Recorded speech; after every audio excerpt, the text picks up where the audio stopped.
లేక వట్టి మిథ్యావృతమైన క్లేశముల నారడిన్ చెందుచునున్నవాడా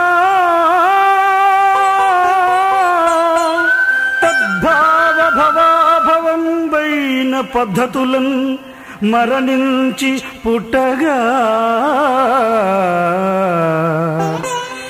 ఏ విధమైన వస్తువునకి అగచాటులో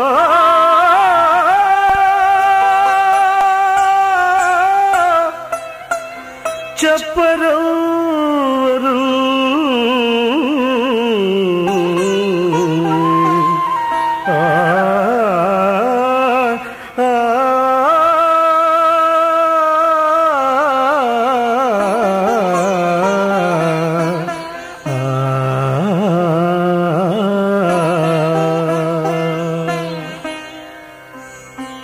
వస్తువుల కోసం మానవుడు పడుతున్న తాపత్రయానికి అంతూ లేదు, అర్థమూ లేదు. అసలు ఈ జీవుడు నిండు దేహంలో ఉన్నాడా లేడా? ఈ సృష్టిలో కష్టాలు మాయే, సుఖాలు మాయే. చేసిన వారే అనుభవిస్తున్నారు. దేని కర్మబంధం దాన్ని పట్టి నడిపిస్తూ ఉంటే ఆత్మ సాక్షీభూతమై చూడాలి గాని తానే ఓ పాత్ర అయితే ఇక అపాత్రతే మిగులుతుంది.